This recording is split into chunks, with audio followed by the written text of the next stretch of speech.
16, 4 kilo प्याज, 3 kilo गेहूँ और 2 किलो चावल का मूल्य 60 रुपये है। 2 किलो प्याज, 4 किलो गेहूँ और 6 किलो चावल का मूल्य 90 रुपये है। फिर 6 किलो प्याज, 2 किलो गेहूँ और 3 किलो चावल का मूल्य 70 रुपये है। अवयव विधि द्वारा प्रत्येक का मूल्य प्रति केजी हल कीजिए। तो हमें इसमें प्याज, गेहूँ और चावल का प्रति केजी में मूल्य ज्ञात करना है। तो उसके लिए हम इसमें सबसे पहले 1 किलो प्याज का मूल्य x, 1 किलो गेहूँ का मूल्य y और 1 किलो चावल का मूल्य z मानेंगे। फिर यहाँ पर हमें जो जानकारी दी हुई है उसकी सहायता से हम समीकरण बनाएंगे। फिर हम उसे अवयव विधि से हल करेंगे, जिससे हमें x, y और z का प्रति केजी मूल्य प्राप्त हो जाएगा। तो हम लिखेंगे माना 1 किलो प्याज, 1 किलो गेहूँ और 1 किलो चावल का मूल्य क्रमशः x रुपये, y रुपये तथा z रुपये है। तो दिया है 4 किलो प्याज, 3 किलो गेहूँ और 2 किलो चावल का मूल्य 60 रुपये है। तो यहाँ पर हमारा पहला समीकरण हो जाएगा 4x धन 3y धन 2z बराबर 60। फिर 2 किलो प्याज, 4 किलो गेहूँ और 6 किलो चावल का मूल्य 90 रुपये है। तो यहाँ पर हमारा दूसरा समीकरण हो जाएगा 2x धन 4y धन 6z बराबर 90। फिर यहाँ पर 6 किलो प्याज, 2 किलो गेहूँ और 3 किलो चावल का मूल्य 70 रुपये है। तो यहाँ पर तीसरा समीकरण हो जाएगा 6x धन 2y धन 3z बराबर 70। फिर यहाँ पर दी गई समीकरण निकाय को a गुणा x बराबर b के रूप में लिखने पर जहाँ a बराबर अवयव, यहाँ पर आ जाएगा 4 3 2, तो यहाँ पर आ जाएगा 4 3 2। फिर यहाँ पर 2 4 6, तो यहाँ पर 2 4 6।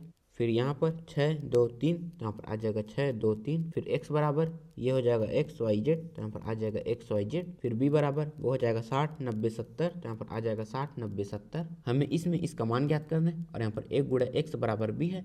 तो x का मान ज्ञात करने के लिए हम a को इस तरफ ले जाएंगे। तो यहाँ से x बराबर आ जाएगा a का इनवर्स गुणा b। तो हमें इसमें इसका मान ज्ञात करने के लिए a के इनवर्स और b की आवश्यकता है। तो यहाँ पर हमारे पास b उपलब्ध है, तो अब हम a का इनवर्स ज्ञात करेंगे। तो a का इनवर्स ज्ञात करने से पहले हम इसमें सारणिक a ज्ञात करेंगे, जिससे हमें पता चलेगा कि यहाँ पर a के इनवर्स का अस्तित्व है या फिर नहीं। तो यहाँ पर सारणिक a बराबर, इसे ज्ञात करने के लिए हम इसका रो 1 के अनुदिश प्रसरण करेंगे। तो यहाँ पर है 4, फिर ये और ये कट जाएगा, तो इसका इसमें गुणा ऋण इसका इसमें गुणा होगा। तो यहाँ पर आ जाएगा 4, फिर यहाँ पर आ जाएगा 12 ऋण 12, फिर हम 12 में 12 घटाएंगे, तो यहाँ पर आ जाएगा 0। फिर यहाँ पर है 3, फिर ये और ये कट जाएगा, तो इसका इसमें गुणा ऋण इसका इसमें गुणा होगा। तो यहाँ पर आ जाएगा ऋण 3। फिर यहाँ पर आ जाएगा 6 ऋण 36, फिर हम 6 में 36 घटाएंगे, तो यहाँ पर आ जाएगा ऋण 30।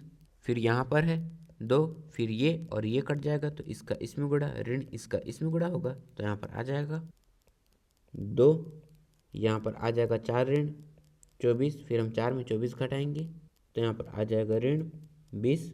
फिर सारणिक ए बराबर ये हो जाएगा 0 धन 90 ऋण 40। फिर यहाँ पर सारणिक ए का मान आ जाएगा 50। तो यहाँ पर सारणिक ए का मान 50 आया है, जो कि 0 के बराबर नहीं है। इसका मतलब है कि यहाँ पर ए के इनवर्स का अस्तित्व है। तो हम लिखेंगे यहाँ सारणिक ए 0 के बराबर नहीं है, अतः ए इनवर्स का अस्तित्व है। यहाँ पर इसका अस्तित्व है, तो अब हम इसे ज्ञात करेंगे।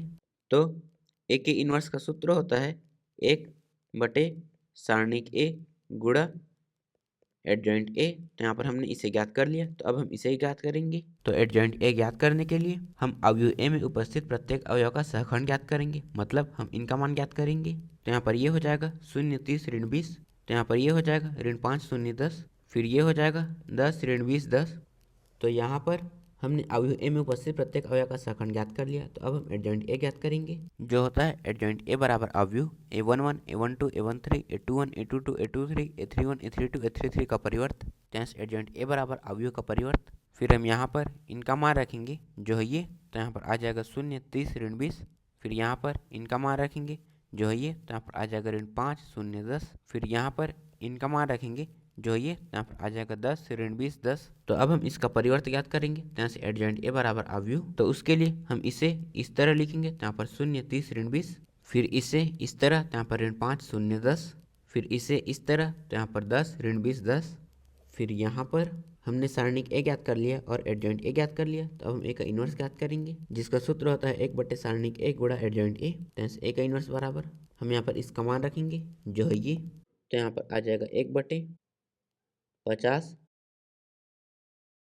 फिर हम इसका मान रखेंगे, जो है ये, तो यहाँ पर आ जाएगा अवयव 0 ऋण 5 10 30 0 ऋण 20 10 10। तो यहाँ पर हमने ए का इनवर्स ज्ञात कर लिया। तो अब हम एक्स वाई और जेड का मान ज्ञात करेंगे। तो यहाँ पर आ जाएगा एक्स बराबर ए का इनवर्स गुणा बी। हम इसका मान रखेंगे तो यहाँ पर आ जाएगा अवयव XYZ बराबर, इसका मान रखेंगे तो यहाँ पर आ जाएगा 1/50 गुणा अवयव 0 ऋण 5 10, 30 0 ऋण 20, ऋण 20 10 10। फिर इसका मान रखेंगे तो यहाँ पर आ जाएगा अवयव 60 90 70। फिर यहाँ पर अवयव XYZ बराबर 1/50। हम इन दोनों का गुणा करेंगे तो यहाँ पर अवयव, तो पहले इसका इसमें गुणा करेंगे तो यहाँ पर आ जाएगा 250।